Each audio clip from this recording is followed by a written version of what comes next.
दोस्तों, भारत ने पिछले कुछ दिनों के अंदर एक subsonic anti ship long range missile का टेस्ट किया था। उसके बाद में subsonic long range land attack cruise missile का टेस्ट किया था और उसके बाद में हाइपरसोनिक मिसाइल का टेस्ट किया था। इसके अलावा दोस्तों, भारत अपने तेजस MK1A, तेजस MK2, अपने fifth generation fighter jet AMC पर भी काम कर रहा है। और इसके अलावा भारत अपने लाइट टैंक और जो मिलिट्री सैटेलाइट्स हैं उन सब के ऊपर भी काम कर रहा है। तो ऐसे में क्वेश्चन ये आता है दोस्तों कि क्या 2035 तक भारत की जो डिफेंस की जो स्ट्रेंथ होगी, मिलिट्री पावर होगा, वो कैसा होगा? क्या हम चाइना और पाकिस्तान के खिलाफ जो है लड़ पाएँगे क्या? 2035 के अंदर दोस्तों भारत की डिफेंस स्ट्रेंथ क्या होगी? आइए मैं आपको इसकी एक थोड़ी-सी झलक दे देता हूँ। इससे पहले कि दोस्तों इस वीडियो में हम आगे बढ़े, आपसे रिक्वेस्ट है कि आप हमारे चैनल को सब्सक्राइब कीजिए और हमारे वीडियो को लाइक और शेयर करना मत भूलिएगा। सबसे पहले दोस्तों आपको एक बात ये समझनी पड़ेगी कि जब किसी भी चीज़ का टेस्ट होता है तो इसका मतलब होता है कि वो अभी भी डेवलपमेंट स्टेज के अंदर है और ये ज़रूरी नहीं है कि सारे टेस्ट होने के बाद में वो एक सक्सेसफुल प्रोडक्ट क्रिएट हो सकता है। बहुत सारे हमारे दर्शक जैसे ही कोई भी मिसाइल का या किसी नए वेपन सिस्टम का टेस्ट होता है और जिस तरीके से हमारे न्यूज़ चैनल्स या कई बार हमारे जो डिफेंस एक्सपर्ट्स हैं वो ये कहने लग जाते हैं कि भारत इन चुनिंदा देशों की श्रेणी में आकर खड़ा हो गया है। यह एक अच्छी खबर है, लेकिन रियलिटी में दोस्तों ऐसा नहीं होता है। तो दोस्तों, चाहे किसी मिसाइल को बनाना हो, चाहे कोई फाइटर जेट हो या किसी लाइट टैंक को बनाना हो या किसी मॉडर्न सैटेलाइट को बनाना हो या किसी अवाक सिस्टम्स को बनाना हो, ये बहुत ही कॉम्प्लेक्स सिस्टम्स होते हैं। इसके अंदर बहुत सारी डिफरेंट डिफरेंट टेक्नोलॉजी को डेवलप करना पड़ता है, उनको एक साथ इंटीग्रेट करना पड़ता है और उनको फिर प्रोडक्शन लाइन तक लेकर जाना होता है। और इनमें से अगर कोई एक भी टेक्नोलॉजी दोस्तों अगर सक्सेस नहीं हो पाती है तो पूरा जो सिस्टम है वो फेल हो जाता है।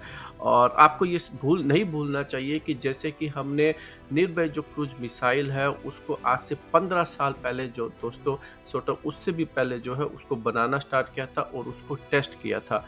और वो आज भी जो है ये मिसाइल टेक्निकली एक तरीके से इंडक्ट नहीं हो पाई है। आप आज जिस सबसोनिक मिसाइल को जो टेस्ट देख रहे हैं दोस्तों, एक तरीके से उसके द्वा उस उसी निर्भय मिसाइल के डेवलपमेंट के तहत जो हमें नॉलेज मिला उसके तहत ये नई मिसाइलें बनाई जा रही है, या हम ये कह सकते हैं कि टेक्निकली ये वही मिसाइलें हैं जो अभी भी टेस्टिंग के दौर से गुजर रही है और इसको अभी और बहुत सारे टेस्ट से निकलना पड़ेगा जिससे पहले कि ये प्रोडक्शन लाइन तक चली जाए।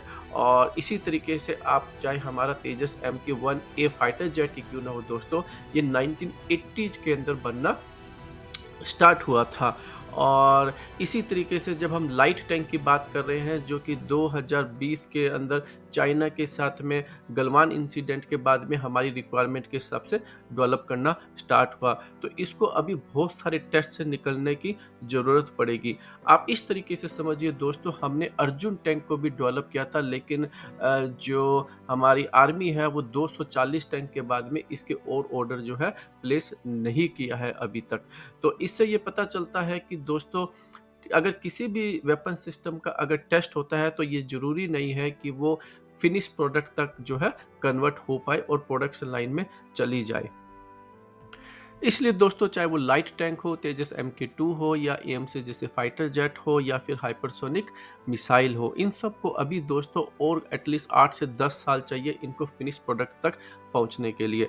और हो सकता है कि 2035 के आसपास जो है ये सारे प्रोडक्ट हमारे इंटीग्रेशन के लिए रेडी हो, और हो सकता है इनमें से रेडी नहीं हो, ये हमें एक एक्सेप्ट करना पड़ेगा।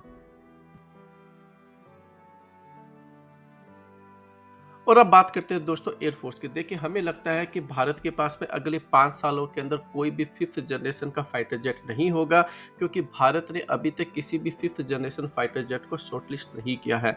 भारत के पास में Su-57 या फिर अमेरिकन F-35 फाइटर जेट के 2 ही ऑप्शन अवेलेबल है। भारत अगर Su-57 को साइन करता है तो हो सकता है डोनाल्ड ट्रंप जो है वो भारत पर सैंक्शंस लगा दे। और भारत जो को हमें नहीं लगता है कि अमेरिका F-35 देने वाला है। इसलिए भारत जो है वेट एंड वॉच की पॉलिसी करेगा और देखेगा कि डोनाल्ड ट्रंप का भारत के प्रति जो है वो कैसा रवैया रहता है। और अगर Bharat 5th generation fighter jet अगर अगले कुछ महीनों के अंदर अगर शॉर्टलिस्ट करता है, फिर नेगोशिएट करता है और कॉन्ट्रैक्ट साइन करता है, इसमें 1.5 से 2 साल लग जाएँगे और पहला एयरक्राफ्ट आने में उससे भी अगले 3 साल लगने वाले हैं। तो हमें लगता है कि अगले 5 सालों के अंदर भारत के पास में हार्डली कोई 5 या 10 एयरक्राफ्ट से ज़्यादा नहीं हो सकते हैं। तो हमें लगता है कि फिर 2035 तक जो है भारत के पास में 50 या 60 से ज़्यादा जो है 5th जनरेशन के फाइटर जेट नहीं होंगे। वहीं 2035 तक चाइना के पास में लगभग 1000 5th जनरेशन फाइटर जेट होंगे और हो सकता है कि पाकिस्तान के पास में भी जो है लगभग 40 से 50 कम से कम जो 5th जनरेशन के फाइटर जेट होंगे। देखिए, अब बात करते हैं नेवी की। देखिए, भारत की सरकार ने 2005 के बाद में किसी भी एयरक्राफ्ट कैरियर का ऑर्डर नहीं दिया है और न ही किसी नई सबमरीन का ऑर्डर दिया है। भारत अपनी खुद की सबमरीन पर काम कर रहा है, उसको बेसिकली डेवलप करने की कोशिश कर रहा है और ऐसा करने में दोस्तों कम से कम जो है 10 साल का मिनिमम डेवलपमेंट टाइम चाहिए। और उसके बाद में उसको पहला प्रोटोटाइप आने में हमें नहीं लगता है कि भारत जो है 10 से 15 सालों में किसी भी जो है सबमरीन को डेवलप करके इंडक्ट कर पाएगा। और अगर भारत अब अगर किसी नई सबमरीन को अगर शॉर्टलिस्ट करता है, उसकी प्राइस नेगोशिएशन करता है और अगर ऑर्डर भी साइन करता है, तो हमें नहीं लगता है कि 2035 तक भारत के पास में कोई नई सबमरीन आने वाली है। भारत के पास में जो सबमरीन है दोस्तों, भारत की खुद की जो अरिहंत क्लास की जो सबमरीन है, आई थिंक भारत के पास में अब लगभग 3 है, 2 और पे काम कर रहा है, तो लगभग हो सकता है कि 5 न्यूक्लियर बैलिस्टिक मिसाइल सबमरीन होगी, जो बेसिकली आपकी अटैक सबमरीन नहीं है, जिसका एक लिमिटेड रोल होगा। और इसके अलावा भारत के पास में कुछ पुरानी जो सबमरीन्स है और जो 6 जो स्कॉर्पियन सबमरीन जो 2005 में साइन की गई थी, सिर्फ वही होगी। और अगर हम उसके कंपैरिजन करते हैं चाइना के साथ में, तो चाइना के पास में दोस्तों लगभग 5 से 6 एयरक्राफ्ट कैरियर होंगे और उनके पास में जो है बड़ी संख्या के अंदर आप ऑलरेडी जानते हैं कि न्यूक्लियर सबमरीन और जो दूसरी जो ट्रेडिशनल सबमरीन है वो बड़े पैमाने के अंदर है। तो हमें लगता है कि भारत नेवी के मामले में अगले 10 सालों में चाइना से बहुत ही पीछे होने वाला है। और अब बात करते हैं दोस्तों आर्मी की। देखिए, आर्मी ही एक ऐसी चीज़ है जिसके अंदर हम जो है भारत की मिलिट्री पावर में सबसे ज़्यादा ट्रस्ट कर सकते हैं, क्योंकि भारत की एयर फोर्स और भारत की जो नेवी है वो 2035 तक चाइना से बहुत ही बुरी तरह से पिछड़ जाएगी। और भारत की आर्मी जो है वो लगभग जो है अपना स्टेटस मेंटेन कर सकती है और भारत जो है अ, उसके पास में जो है एडिशनल ड्रोन्स परचेज कर सकती है या फिर जो लाइट टैंक है या फिर दूसरे टाइप के जो कैनन्स है उनको जो है बड़ी मात्रा में इंडक्ट कर सकती है। तो अ, अगर हम तीनों फोर्सेस की बात करते हैं तो हमें लगता है कि भारत की आर्मी जो है वो चाइना से फाइट करने के अंदर जो है अ, एक अच्छी पोजीशन में होगी then the air force and the navy.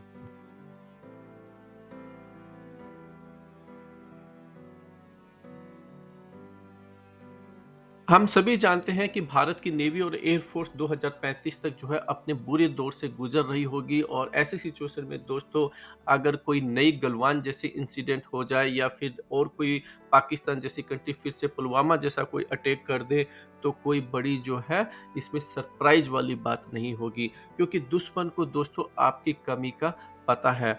और चाहे दोस्तों कुछ भी कहे, लेकिन इसके अंदर भारत जो है उसने बहुत ही अ, धीमी गति से जो है अपनी नेवी और अपनी एयर फोर्स की पावर को बढ़ाने के लिए काम किया है compare to the Chinese navy and air force.